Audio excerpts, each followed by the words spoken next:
அஸ்ஸலாமு அலைக்கும் வரஹ்மத்துல்லாஹி வபரகாத்து.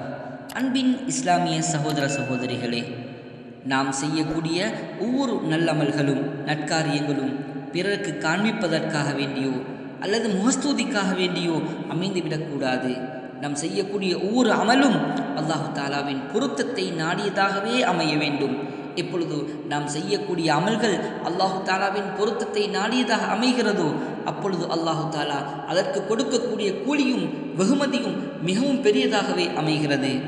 அதே போன்று அந்த அமலை வைத்து நாங்கள் அல்லாஹு தாலாவிடத்தில் துஆ கேட்போமே, ஆனால் அல்லாஹு தாலா நமக்கு ஏற்பட்டிருக்கக்கூடிய சிரமங்கள், நமக்கு ஏற்பட்டிருக்கக்கூடிய கஷ்டங்கள், நமக்கு ஏற்பட்டிருக்கக்கூடிய கவலைகள் அனைத்தையும் அல்லாஹு தாலா அந்த அமல்களை வைத்து அல்லாஹ் நீக்குகிறான் என்ற விடயத்தை நபியுல்லாஹி ஸல்லல்லாஹு அலைஹி வஸல்லம் அவர்கள் ஒரு சம்பவத்தின் மூலமாக அழகான ஒரு ஹதீஸில் தெளிவுபடுத்துகிறார்கள்.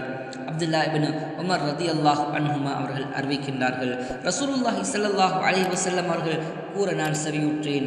உங்களுக்கு முன் வாழ்ந்த மக்களில் 3 நடந்து சென்றார்கள். இரவு நேரமாகிவிட்டதால் குகையில் இரவை கழிக்க நாடி அதனுள் நுழைந்தார்கள். அப்பொழுது ஒரு பெரும் பாறாங்கல் மலையில் இருந்து உருண்டு வந்து அக்குகையின் வாசலை அடைத்து கொண்டது.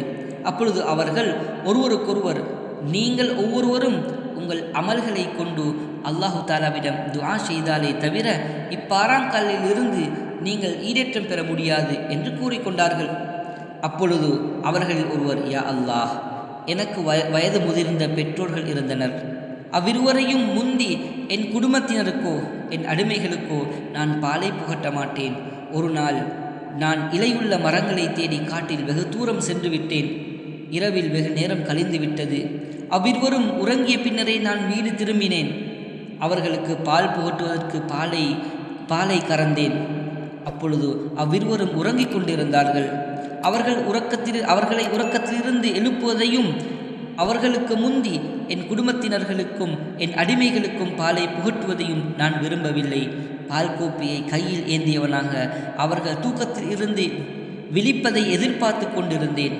அவ்வாறே அதிகாலை ஆகிவிட்டது. அப்பொழுது என் குழந்தைகள் என் காலடியில் பசியால் கதறிக்கொண்டிருந்தார்கள்.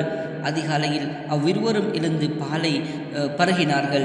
யா அல்லாஹ், இதனை நான் உன் திருப்பருத்தத்தை நாடி செய்திருந்தால் இப்பாறாங்கல்லை எங்களை விட்டும் நீ அகற்றுவாயாக என்று கூறினார்கள். அப்பொழுது அப்பாறாங்கல் ஓரளவு நகர்ந்தது. எனினும் அந்த வழியாக அவர்கள் வெளியேற முடியவில்லை. இரண்டாவது மற்றும் ஒரு மனிதர், யா அல்லாஹ், எனக்கு சிறிய தந்தையின் ஒரு மகள் ஒருவர் இருந்தால், அவள் எனக்கு மனிதர்கள் மிக பிரியமானவளாக இருந்தால், ஆண்கள் பெண்களை மிக அதிகமாக நேசிப்பதை போன்று அவளை நான் நேசித்து வந்தேன். பின்னர் நான் அவளை நாடினேன்.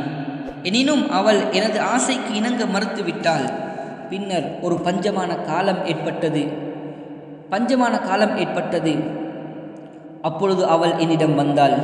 எனக்கும் அவளுக்கும் இடையுள்ள தடையை அவள் அகற்றிவிட வேண்டும் என்ற நிபந்தனையின் பேரில் நான் அவளுக்கு 120 பொற்காசுகளை கொடுத்தேன். அவள் அவ்வாறே செய்தாள். அவள் ஒப்புக்கொண்டாள். அவள் மீது நான் சக்தி பெற்ற பொழுது மற்றும் ஒரு அறிவிப்பிலே வந்திருக்கிறது, அவளின் 2 கால்களுக்கு மத்தியில் நான் அமர்ந்த பொழுது அவள் என்னை நோக்கி, அல்லாஹு தாலாவை பயந்து கொள், முத்திரையை அதற்குரிய உரிமையின்றி உடைத்து விடாதே என்று எச்சரித்து கூறினாள். அதனை கேட்டதும் எனக்கு அவள் மனிதர்கள் மிக பிரியமானவளாக இருந்தும் உடனே அவளை விட்டும் எழுந்து திரும்பி வந்து விட்டேன். அவளுக்கு நான் கொடுத்த பொற்காசுகளையும் அவளிடமே விட்டுவிட்டேன். யா அல்லாஹ், இதனை நான் உன் திருப்பொருத்தத்திற்கு நாடி செய்திருந்தால் எங்களுக்கு ஏற்பட்டிருக்கக்கூடிய கஷ்டத்தை விட்டும் எங்களுக்கு நீக்கி தருவாயாக என்று கூறினார்கள். பாறாங்கல் சற்று விலகியது. எனினும் அது அவர்கள் குகையிலிருந்து வெளியேறும் அளவுக்கு இருக்கவில்லை. மூன்றாவது மனிதர், யா அல்லாஹ், நான் வேலையாட்கள் வைத்து வேலை வாங்கி வந்தேன். அவர்கள் ஒருவரை தவிர ஏனையவர்கள் அனைவருக்கும் கூலியை கொடுத்து விட்டேன். அவர் மாத்திரம் கூலியை வாங்காமல் சென்று விட்டார்.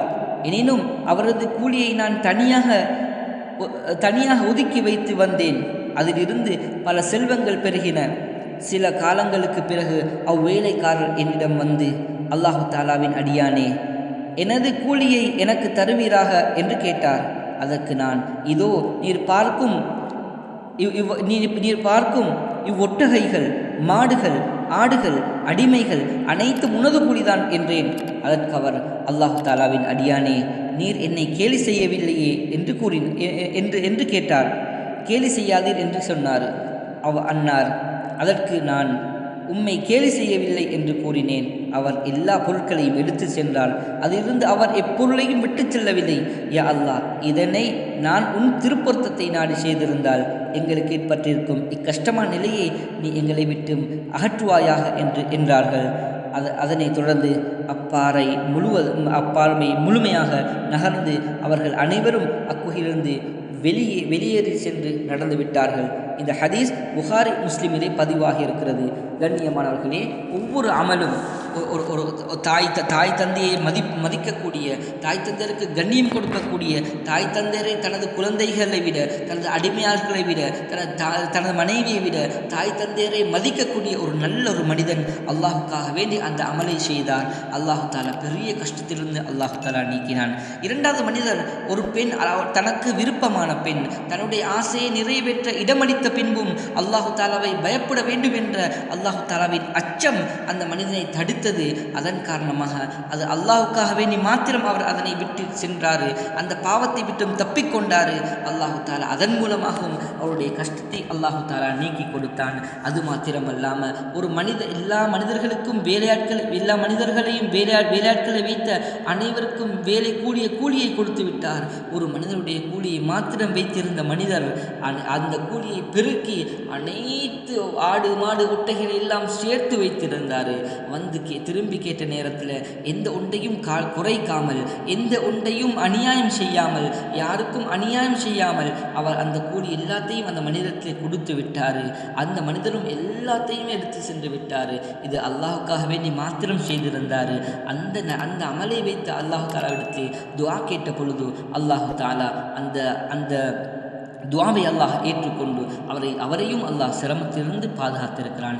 எனவே நாங்களும் எல்லா அமல் செய்யக்கூடிய நேரத்திலும் அல்லாஹு தாலாவுடைய திருப்பொருத்தத்தை நாடியவர்களாக நாம் எங்களுடைய அமல்களை நாங்கள் ஆக்கிக்கொள்வோம். அல்லாஹு தாலாவிடம் நாங்கள் செய்த அல்லாஹு தாலாவிற்காக வேண்டி மாத்திரம் செய்த அமல்களை வைத்து அல்லாஹு தாலாவிடத்தில் நாங்கள் துஆ கேட்போம். எங்களுக்கு ஏற்பட்டிருக்கக்கூடிய சிரமங்கள், கஷ்டங்கள், துன்பங்கள் அனைத்தையும் அல்லாஹு தாலாவிடத்தில் முறையிடுவோம். அல்லாஹு தாலா அவைகளை விட்டும் எங்களை பாதுகாப்பான், சிரமங்களை நீக்குவான். எங்களுக்கு அல்லாஹு தஆலா உதவி செய்வான். வல்ல அல்லாஹ் நம் அனைவருக்கும் தௌஃபீக் செய்வானாக. வஆஹிர் தஅவானா அல்ஹம்துலில்லாஹி ரப்பில் ஆலமீன். அஸ்ஸலாமு அலைக்கும் வரஹ்மத்துல்லாஹி வபரகாத்துஹு.